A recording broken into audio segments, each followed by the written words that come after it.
Hey, what's up, Mental Health Nation? I hope everybody's having a great Thursday. Hey, I remembered the day. I'm so happy for myself because if you watch my mental health minutes, I think it was Tuesday.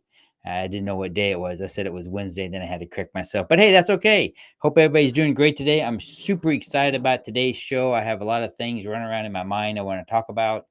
And so that's really super exciting. I hope everybody's taking care of themselves. If you're out here on the East Coast, we have a lot of red flag warnings going on right now. It's just the air quality outside is not very good right now from the smoke and stuff. So please take care of yourself. Watch out for others who may have asthma or other health issues if they're outside for a long time. I know I kind of kept Lloyd inside today. We'll go outside later on if the air gets a little bit better. Even though it doesn't affect him, it doesn't really affect me either. It's just not good to breathe in that bad air. But I hope where you're at, the air quality is a little bit better. I hope you're enjoying the weather and going out and enjoying the sunshine, and just enjoying life. It's pretty funny. But before I jump into all of that, uh, I just want to remind everybody that the Mental Health Warrior podcast is now available on Reads Across America Radio. And like I always say, it shows that Friday at 8 p.m. and Sundays at 10 p.m. Eastern Standard Time. It's super easy to find. You just download your app that you listen to streaming on, the iHeartRadio app, the Odyssey app, the TuneIn app. You just search Wreath Across America comes up. You click follow, and then you can listen to all the great programming they have. They have a lot of great podcasts on there, not just mine, although mine's the best. No, I'm just joking. But they have a lot of great programs. I really appreciate, what Wreaths Across America does. They ensure those wreaths are on those soldiers' graves, during the holiday time. There's a QR code up in the code. Scan that with your phone. You can donate for Wreaths Across America. If you donate 5 or more wreaths, if you shoot me up in a message, I'll be sure and give you a shout out for it. I don't see it. So unless you let me know, I have no way of knowing. But I hope everybody's having a great day. I got lots of things to talk about today. And Daniel Mill said, all dogs go to heaven. Hey, so if you follow me on Facebook, I got to talk about this for a second. So if you follow me on Facebook, yesterday we had a rainstorm. And did you see the video that I took and I posted? I actually had a rainbow that began and ended in my backyard. I have never seen that. Perfect rainbow. And it only lasted for like, I don't know, 15 seconds, 20 seconds. I was able to get a video of it and I posted it and I made a reel. So on my Instagram at Clifford Ballman. And then also on my Facebook page. You can go out there and check that out and be sure and like it. But I've never seen that before. And so I was teasing the boys. I said, I need to get my metal detector out there and go find it because I know where it is. I can look at the video and I know the spots. I need to run the metal detector out there and see if there's a big pot of gold out there. But I think there's some probably some biblical references to rainbow showing up to that. So I'll have to research that more. I know a good friend of mine, Shirley Jenkins, she sent me a reading about it. I'm not going to read it, all of it on here, but it does say that, it's just a way of God of showing that, hey, I'm still here, still existing. You're still doing good things. So that's kind of funny. But, it kind of goes along with what I talk about. So if you've been listening to my mental health minutes this week, I've been talking about, doing the hard work, getting the hard work done. A little hard work doesn't hurt anybody, and really being focused on yourself and not allowing your mind, right? Because your mind, what's the one thing you can control in your life, right? Everybody knows this. What's the one thing you can control 100%, but yet we don't? You know what it is? Think about it. I'll give you a second because I want to pull up my Facebook page so I can listen to maybe put any comments on here while you're thinking about it. Let's see. What's the one thing as a human being that we can have 100% control over? Do you ring a bell yet? It's your mind, right? And so if we can control 100% of our thoughts in our mind, why is it that our mind takes control of us? And what do you mean by that, Cliff? Mental health warrior. You're being a little strange right now. So think about it. If you got anxiety, right? And the anxiety is just so crippling, you can't do things. And it causes you not to enjoy life. I know this because I talk about this, right? So, good example. I like to run. I like to work out. Sometimes I overdo it, but that's okay, right? Because here's the thing: muscles don't know age. Did you know that? Muscles don't know age. So as long as you continue to work your muscles, you're gonna have muscles. You know, go run a marathon or go run an Army 10 miler or a 5K or a 10K. I guarantee you'll see somebody in there 80 that'll blow past you like you're standing still. As long as you continue to work out, you will continue to grow muscles and eat properly. They have no age. They'll atrophy from not being worked, but they have no age. I thought that was pretty interesting. So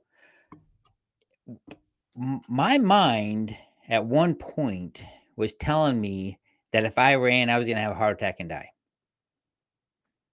But that's what my mind was telling me. And it got my anxiety level so far up, I allowed it to have me stop running. And if you guys all watch my podcast, I would run at least 3 5Ks a week, if not a 6 mile run or an 8 mile run or a 10 mile run. I stopped it for no reason. And then it got so bad that I was having abdominal issues that I wound up in the hospital, going to the ER. They ran every test on me. It was all perfect. There's nothing wrong with me. It was all in my freaking head. So I'm not going to allow that to happen no more. I'm not going to allow, and I think, was it the Groggins, I think is his name. He talks about it, how you have to get to a point where you don't allow your mind and your thoughts to keep you from doing what you want to do or what you need to do. And we just have to focus on that. Hey, Bobby Lee, good evening. How you doing? I put my glasses on when I read. It's okay. It's one thing. I do turn 54 this year, so my mind was telling me this, and so I said, okay, I'm not going to do that. So I started going to yoga. Well, yoga, mind, body, spirit, has really taught me how to control my thoughts and anxiety and stuff. And so those things have kind of helped. Now, it doesn't mean it doesn't creep up because trust me, crap creeps up all the time, right? But that has kind of yoga has helped me to relax. Now, for all you guys don't know, I'll give you a quick background for anybody, my new listeners. I spent 34 years in the service, was in aviation, retired not quite 2 years ago. I do have PTSD, post-traumatic syndrome. I am a suicide survivor, and I do have TBI injury. So I have to constantly fight those things, and I have service-related ADHD based on my TBI. Which it wasn't until I went to the Intrepid Center there, the TBI clinic, that I really learned that I had ADHD and then how to control it. But once they figured that out, I'm not medicated. I don't take medications at all. I do all natural things. Now, I will tell you that I was on medications and I worked with my doctor to get off my medications. So I take no medications. I take nothing now. The only thing I do is I get Botox in my back because I have issues through my C4 through C7, and I get nerve pain that shoots across my back to my shoulder. But the Botox pretty much knocks that out for 3 months. But what I learned in getting my Botox, and this is how my workout was adversely affecting me healing from my shoulder injury, was because when I get Botox, I don't have much feeling back here, right? That's what it does. Well, when I'm working out, I was neglecting these muscles between. I was getting them weak. And so that was causing some of the issues in my back. So after going through physical therapy, I now changed my workout where I concentrate more on doing the center of my back and make sure I work those muscles properly, right? Because that's important to stave off injury. And so I think along with yoga and stretching and being more flexible, and doing those things that they taught me to do in physical therapy, I think is really going to help me go a long ways with my issues in my back and then with other things. So, I say all that to say, if you're working to make yourself better, but you keep relapsing, right? And so as you're going through therapy or as you're going through whatever it is you're going through, we all relapse. It all happens, right? I relapsed. Good Lord, I relapsed a lot. Holy crap. But then you learn, why did I relapse? What went on that keeps causing me every time it seems like I take one step forward, it's always two steps back. And until you truly look at why is that going on, that you can kind of get to the point where you're not doing that anymore. And they always say, you need a journal, need to write stuff down. Now, I'm not good at that. However, since I've got the Ear Kick app, and I talk about that a lot, it's EARKICK.com. It's a free mental health app. It's probably the best mental health app I've ever found. And I've had the owner on my podcast twice, and I use it every single day. And I tell everybody about it. That really helps because now I got a history of journaling. And if I go back and I have an issue or problems, I can go back and see if it's later on why I had that. And so that's pretty important.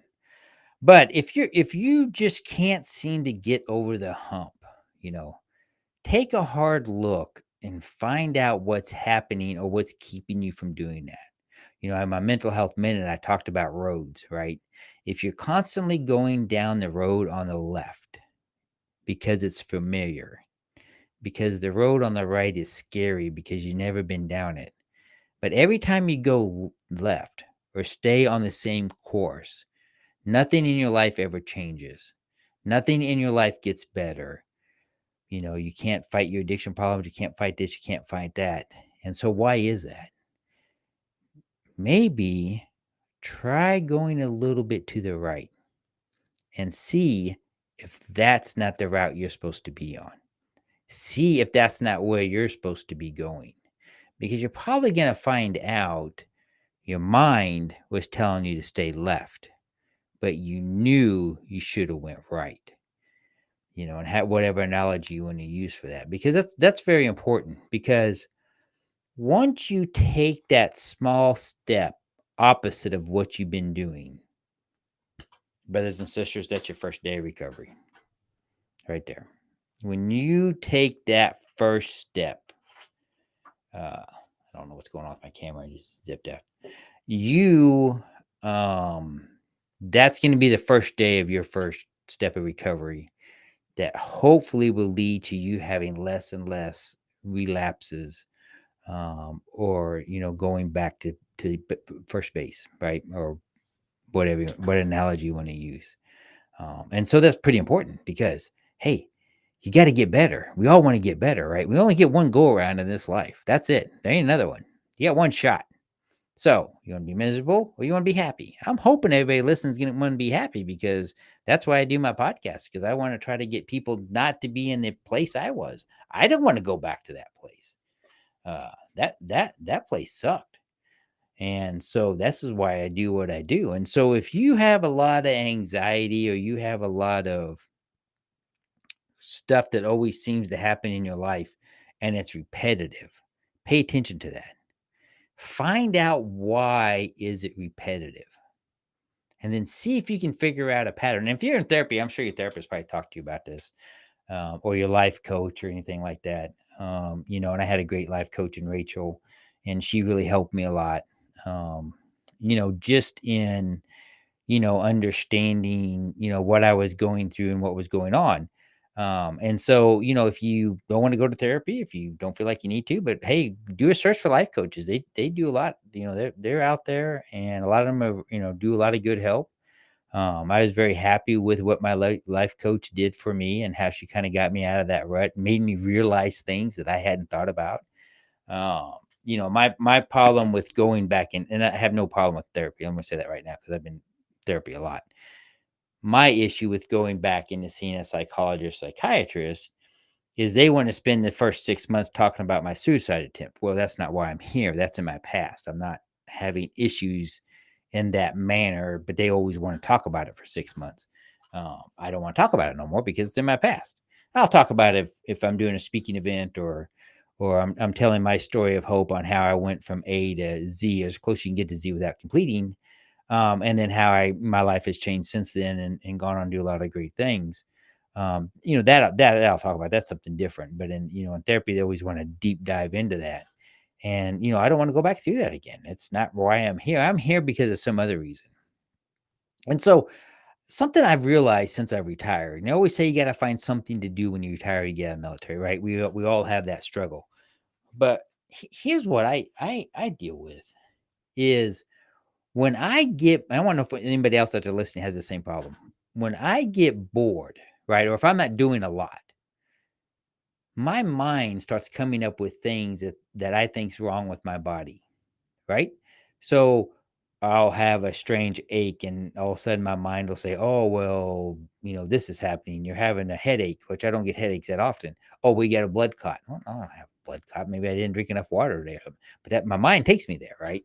And so, and then if I get a cramp in my leg, or I got a bad vein in my leg, and I'm trying to do things to get that healed up, and so my mind will start playing tricks on me there. Or if I get my back, you know goofs up and I get weird pain in my chest, think you're having a heart attack or whatever. But I don't know why my brain goes to me having body problems when I never had that before. And so I've been, well, not now, but I was struggling with that a little bit. And what I figured out is I think because I enjoy working out, because that's my outlet, that's, any type of exercise, whether it's yoga, lifting weights, running, mowing the yard, weed eating, whatever physical activity I thoroughly enjoy, you know. And I'll be outside 8-10 hours a day in the sun, just piddling around doing stuff, just because I just enjoy being outside. But I think my mind knows I like that, and so it comes up with stuff to try to keep me from doing that. But why does my mind do that? That I don't understand that. And so I just had to say, up yours, mind. We're not going to do that today. I'm going to go out and do whatever I want to do that day. And so, one things that I've been doing, because this week I went back to lifting weights, right? And I talked about this in my mental health minute. So I'm going to go back to doing yoga on Monday, Wednesday, Friday, and then go back to lifting weights on Tuesday, Thursdays, and running, because that was kind of a workout that worked for me. And I enjoyed it. I just felt like I was getting kind of weak by not lifting weights. Reality, I probably wasn't. Yoga made me a lot more flexible, and I have a lot more muscle tone doing yoga. I'll tell you, I was shocked by that. But I just want to get back into, pumping iron and lifting weights. My goal is to be ripped in my 50s. So I'm doing pretty good so far, but I'll stay with it, because to me, my mental health really is associated with working out. And, somebody else's, your mental health may be associated with doing art. Your mental health may be associated with you maybe taking care of your family, maybe cooking, something that you enjoy, that you do yourself to decompress, right? Or you do yourself to get your mind in a good place. But have you had those instances where your mind keeps you from doing those things? Like it did for me, like for running and other stuff? Why is that? Why does that go on? I don't get that. I understand, with PTSD and being a traumatic event, and learning to deal with that in different ways, sometimes positive, sometimes negative. Um, but why is it your brain wants to take away something that you enjoy? I don't get that. I don't understand that. I understand it a little bit, but I don't understand why it wants to default to that. I don't know. And somebody's listening who's got a scientific answer for that. Hey, throw it in a comment. Is that something that's a evolutionary thing that's been deeply rooted into us, or something, or like the fight or flight thing, or whatever? I don't know. I don't know why it just seems like to me, and maybe it's just me, maybe I'm an anomaly. That anytime I really, really enjoy something and my mental health's not going too great, my brain wants to take that happiness away from me. I don't know. Let's see here. What's Susan say? The dark place meeting would rather not visit unless they were absolutely had to. I get it. Totally agree. I think it's the best to talk more about it when you finally reach that changing moment in yourself and those. Yes, Susan, I fully agree with you. Being in those dark places, and not wanting to visit them. Yes, it's hard. But the more we talk about it, right? That's why I do my podcast. That's why I talk about all kinds of things in my podcast, because I think it's important to know. That's my whole point. I'm talking about all this is to know those thoughts are normal. And then what you have to do is figure out how to control those thoughts, right? If you're in a dark place or a dark space, or in a dark time in your life, maybe a little depressed, maybe things aren't going quite as well. You got financial issues, you got kid issues, you got all kinds of issues. Um, but you don't have to fix them all at once. If you're in a dark place and you're in a dark room, get up and turn the light on. Change the perspective. You don't have to change it a lot. Just like that one doctor I had, and I used to drink a lot, and I don't hardly drink any anymore. But this is what the doctor told me. He didn't tell me to quit drinking. You know what he told me? He says, "Oh, well, how many drinks do you have a night?" Of course, I lied to him, but I said 4. He's like, "Oh, okay. Um, why not have 3?" Oh, okay. I could try 3. So what'd I do? Next night when I'm drinking, I had 3 drinks. Didn't have 4. Oh. The next year I went and saw him. Same conversation. He's like, "Oh, why don't you just have 2 drinks?" I'm like, "Well, it worked with the 3 down to 4. Why not 3 down to 2?" And then you get to a point where you don't even want to drink. But I think sometimes with people, same thing with New Year's resolutions, and I'm an anti New Year's resolution, is if you try to take a leap too far, you're setting yourself up for failure, which then again puts you back down at 0 when we don't want to go back to 0. So always try to find little wins in your life. That's why I do my mental health minute. Try to find something within that minute of that day, of that second, that'll give you a win, right? You can do something that very easily get a first win in the morning when you wake up. You know what that is? Super easy. Make your bed. There you go. Cliff's got his first win in the morning because I woke up and I made my bed. There you go. First win of the day, and everything's going to be up from there. But if something doesn't go right, and let's say maybe you ran in the traffic driving into work and you were late, okay, but how long are you going to dwell on that? You've already made it to work. Yeah, you were late. You can't change it, but why dwell on it, right? You just need to let it go. It happened. Yeah, it kind of sucked a little bit, but I don't need to dwell on it or keep thinking about it. It's already over. And sometimes that's hard to do, especially if it's related to your mental health, you know. And so if you have just those little hiccups in your therapy, just know it's okay, but don't allow the little hiccups to become big hiccups. So that's why you have to have little things in place to, guard yourself against that. You need to have all those tools in your toolbox, right? So I can go ahead and if I need a 9mm today, I can grab it. If I need a 7/16 tomorrow, I can grab it. Or if I need a wrench today, I can get it, you know. And so you just get that to keep tuning yourself a little bit. Don't go too far. I think sometimes that, when you're in recovery, you're dealing with a lot of things. I think we try to make a leap too far. Find out what works best for you. Find out what little things you can do to change. Nothing major, that will make things a little bit better. Maybe it's packing your lunch at night instead of in the morning to save you that couple of minutes before you leave to go to work if you're not a morning person. Maybe it's waking up 10 minutes early. Maybe that 10 minutes is just enough that you needed to make your day better. Maybe it's going to bed 10 minutes earlier. Maybe it's logging on to, Veterans Trash Talk or, my Facebook page and watching my mental health minutes. Maybe just enough to make you think about something different. Because really what I want for everybody listening is I want everybody to happy and enjoy life in how you defined it. Everybody's life's different. Doesn't make it right or wrong or anything. It's just how you choose to live your life. And if you choose to live your life one way and you're truly happy about it, who am I to say that's wrong? I had a great Uncle Harry, was in the Merchant Marines, was a captain, retired, great, funny guy, hilarious, but he was an alcoholic. But that's what he enjoyed to do. That's what he wanted to do. And sadly, him and his wife drank themselves to death, but they enjoyed life while they were doing that. Who am I to judge that? You know, he lived his best life that he wanted to live. And in the end, that's all we can do. We can just live our best lives that we can live. But I want everybody to live their best life as happy as they can be too, right? And so, I do gardening, of course I do yoga, of course I work out, of course I have, my Mustang I piddle with and show, and you just have to find Maybe it's reading, just something. Just make a little change in your life. And if you do that, or if you have hints for somebody, throw it in the comments. So somebody listening might be able to take your little hint that you try to do in your day to make things a little bit better. Like I said, it doesn't have to be big.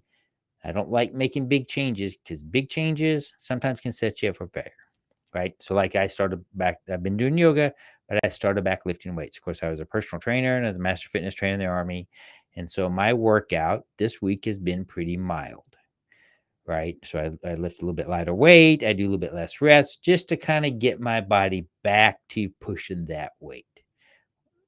And have I started back running? No, but what I do is I got a pretty big hill at my house. I've been running sprints up it after my workout. So sprint up the hill, I walk back down. Sprint up the hill, walk back down. Sprint up the hill, walk back down. Why do I do that? A couple of reasons. One, I found out that I was listening to a doctor on the video, and I don't remember her name offhand, but she says you got to have 3 shockers a day to get your brain to make new cells, right? And so, what's the shockers? Well, one of them is fasting. Okay, well, I fast anyway because I do a 16-hour fast every single day. That really helped me I lost about 30 pounds. Uh, but it really helped me lose my gut because no matter how much I worked out, I couldn't get rid of my gut. Fasting helped me get rid of the gut. And so I've been really happy with the effects that it has. Whether you do a 12-hour fast or a 16-hour fast, not every day do I do a 16-hour fast. Sometimes it's 12. It varies, but at least it's always 10 hours. Most days it's probably 12. Well, most days it's probably 16. But anyway, so I do fasting. So that's a shocker. Then what she says is you can do a sprint, right? So I'm sprinting up the hill and then so that's a shocker because it shocks the brain. You're like, shocks the body. That's what they're trying to do. And then the last thing you can do is right before you get out of the shower, she says, stand under cold water for 30 seconds. That's it. And those 3 shockers will help your brain, build new brain cells. Now, I probably didn't explain that exactly right, but you kind of get the gist of it. And so, since I've been doing that, what I've noticed is my little brain hasn't really been telling me, oh, you're having a heart attack. Oh, you can't run. Oh, you can't work out. Oh, you can't do that. That stuff has kind of slowly went away. Does it have something to do with that? Maybe, I don't know. Uh, but I did notice those changes. Now it wasn't quick, but I did notice those changes. And so if you guys know me, I've been really looking into holistic ways of healing yourself and stuff like that. Um, but I'm quite surprised by that. Why that has occurred. Of course, if you're going to try anything new exercise wise, always consult with your physician. I'm not anti-physician, never have been, never will be. But always consult with your physician and make sure what you're going to do or thinking about doing, your body's okay for. And there's nothing wrong with that. If I'm going to go and train for something different, I don't have no issues going and talking with my doctor about it, just to make sure it's okay. It's like I was telling him when I went to the doctor a while back and I thought, going back to my anxiety when I was saying something was wrong with my heart. And I went to the doctor, and of course, everything was fine. EKG's fine, everything. And I said, well, I think I need a stress test. And he's like, why do you need a stress test? I don't know. I think I need one. He's like, how many miles did you say you ran? I was like, I don't know. Sometimes I run 6 to 10 miles. He's like, that is your stress test. You don't need another stress test. You're fine. And I'm like, oh, okay. So, there you go. But, got to keep it at bay. So I do those 3 shockers every day.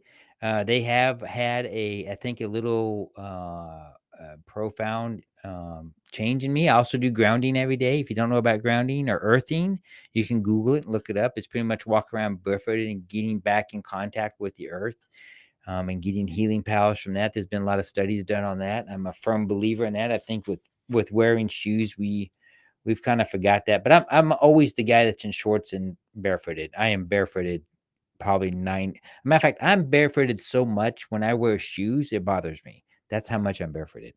Don't look at the bottom of my feet; they're horrible. But I feel better when I'm grounding. I just do. And if you've never tried it, try it and see. Here's a good thing to think about that. Make healing your new mission. Absolutely, Susan. Absolutely. Whether that healing is mental, physical, or spiritual. Make that your new mission, and appreciate you throwing that out there. And that was a great thing to say. Um, so as you are on your new mission, right? Now we're gonna switch gears. All right, as you're on your new mission for healing, find out something you can do small to do it. But if you're gonna get into earthing, I'm gonna go back to that real quick. Earthing. Susan, you got me on a little tangent there with the new mission thing. I like that. If you're gonna do earthing, think about this for a second. Okay, so let's say you went on vacation and you were at a beach, and on that beach you didn't wear shoes. And during vacation, you're back home now. You're like, oh man, honey, I felt so good when I was on vacation. I slept better. I didn't have less stress. I was in a little bit less pain. There you go. You're walking around barefooted earthing every day while you're on vacation, and your body was responding to that. Um, and so, Google earthing. I have the book. I read it. I have the earthing bed sheets. So I'm grounded a lot. I've noticed a big change in that. But Google, research it. Everything I talk about or everything that I do, I research. And because I want to know, you can't believe everything here on the internet. You go on Instagram, TikTok, or whatever, and everybody's got their idea of whatever, whether it's conspiracy theory or about health or whatever. But do your own research. That's very important, and come up with your own conclusion from your own research, whether that's pertaining to mental health, counseling, whatever it is. Do your own research and figure out what works for you. And that just comes from me being years as a personal trainer, because we're all of our bodies are different, right? And so if somebody coming in the gym and they want to work out, you know, their body type when they walk in is going to tell me a lot what I'm going to do with their workout. Instead of just having a general workout, you always tailor the workout to the individual, because everybody's body's different. And once everybody starts working out and as they're going through it, their bodies are going to respond differently as they progress through their workouts. It's the same thing with mental health, right? When you're going through therapy, right? And I've been through a lot of therapy. Well, yes. But my therapy was bad because I was lying to my therapist. That's what led up to my suicide attempt. But as you're going through therapy, you know, everybody's mind's different. Everybody's trauma is different. Right. And so you have to be honest with your counselor, your therapist, so they know how to better treat you, because they can't see your mind. Right. I can look at somebody's physical body and say, okay, well, this person needs to do more cardio. Then we're going to do light weights, or I find out what your goal is. And of course, people always want to do a whole lot of stuff when they come in the gym. And I'm like, hey, you know what? Come to the gym 3 times a week for 30 minutes. Just do that. Just do that. We'll work on everything else later, but I just want you to do that, because you hadn't worked out for 10 years. You can't pick up where you left off 10 years ago. That body doesn't work that way. I think that's a lot to do too with your mental health. You can't automatically go back to where you were at with your trauma. It's a process that you have to get back there before what happened with your trauma and how you felt. And so you have to go through that process. And during that process, there's steps. But a therapist can't physically, they can see you physically, yes, but they physically can't see your mind. And so they don't know what's going on in your mind unless you're honest with them and tell them exactly what's going on. And I know that's hard. I know that's tough. I am probably was the world's worst person and had so many walls when I went through therapy. It wasn't even funny. It was just one wall after another. And if you get a good therapist and they really help you a lot, they can knock those walls down quick. I mean, they're just like a wrecking ball. Who's singing that song? Miley Cyrus or Cyrus or whatever. Yeah, they can knock those walls down quick. A good therapist can. You just get it rolling. But they can't do that if you're not honest with them and open with them about what you're going through. And that's with a life coach or with anybody. The more you are honest with them and honest with yourself about what's going on with you, the better are that you're going to be in getting treated, or with your recovery. You have to be honest with yourself. That's not easy. I mean, crap, you know, to look in yourself and own up to it. Part of my problems was because of freaking me. That's the biggest problem. It can't always be everybody else's problem, right? So you got to own up to it that sometimes the crap's happening to you because of you, not because of somebody else. That was the biggest thing for me, because you can't always blame everybody else for your problems.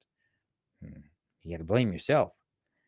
And once you start, not really blaming, but you understand what I'm saying. Once you start realizing that it's yourself that's part of the problem, then you can start working on getting your healing better. Because sometimes it's easier to pass the bucket, right? Or, say, no, that's not it. No, that's not it. No, well, you know what, buddy? Cliff, I think you're part of the problem here, pal. Until we fix that, you're not going to get any better. You're going to keep relapsing. You're going to keep going down that left road. I really want you to go down the right road.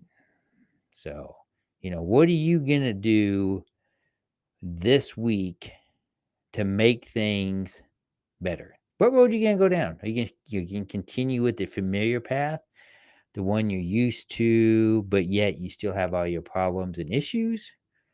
Or are you going to try something new? Something that maybe might make your life a little bit better. And it might, just maybe, put you on the road of happiness, right? You never know. And so I want you to think about this week. My mental health minutes have been kind of focused on that. So if you haven't watched them, please go out and look at them on my Facebook page. It's just Clifford Ballman, VTT Mental Health Warrior Clifford Ballman, or you can go to Veterans Trash Talk and look at their reels, because they're posted on all my mental health minutes are posted on Veterans Trash Talk Facebook page, and then I share them back to my page. So they're posted there first. And so go out there and watch them. I usually have a theme with them, and it's whatever bugging me that week. It's kind of how it goes. So, hey, sorry about that.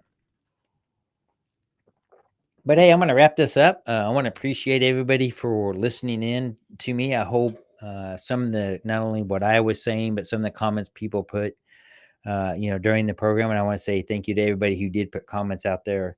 I appreciate it. I always appreciate everybody listening. And I just want to say that, hey, you can catch this rebroadcast of this program, The Mental Health Warrior, on Reads Across America Radio. It's Fridays at 8 p.m. and Sundays at 10 p.m. Eastern Time. Super easy to find. Just download your iHeartRadio app, your Odyssey app, or your TuneIn app. And you just search Reads Across America, it'll pop up and click follow, and you can watch all the great programming. Along with that, you can go to veterantrashtalk.com for all of our great t-shirts. I do have season 2 t-shirts out now. I'm wearing one now. Of course, I got the Mustang on there. It says the Mental Health Warrior. We are all warriors. But this year on the back, and I'll put this in front of my face here so you guys can read it. This is what I put on the t-shirt. To the person behind me, you're a warrior. We're all warriors, by the way. You listen to this podcast, you're a freaking warrior. You are worthy. I think that's a big thing for a lot of people. They don't think they're worthy. Why is that? We're all worthy of everything we have. And more likely, you're worthy to be happy. Sometimes we forget that. Sometimes if you're too happy, that makes you worry. But you're worthy. So you're worthy of being happy. You're worthy.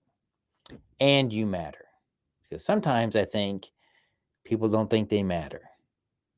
If you're living and breathing and on this earth, you matter. Trust me, you matter. Even if you don't think so, you matter.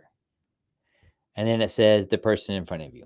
So you never know when you walk past somebody, that might give them a little jolt. That might be that little bit that they needed for the day. But hey, if you're in crisis, remember, you can always text 741-741, text home there, and you can talk to a counselor, or you can dial 9888, to get the help you need. That's a new suicide prevention number. And, we're wrapping up, PTSD month with June. Be sure to reach out, friends or family members or a battle buddy that you haven't heard from for a while, check up on each other, make sure we're doing okay. And hey, you know what? If you got that neighbor and their grass is kind of overgrown or just not as upkeep as it is, don't knock on that door. Go see if they're doing okay. My old neighborhood, that happened, and I just went and mowed the lady's yard. She was just going through some stuff, and what does it matter if I just went over there? And I said, hey, I'm going to mow your yard. She goes, you don't have to. I said, yeah, I do, because I want to. And so we just mowed her yard. We just took care of it, because that's what we do. We have to help each other. And that's the important part. Reach out and help somebody. Reach out and say, hey, how you doing? You know, let's be due diligent and what we need to do this week to help others.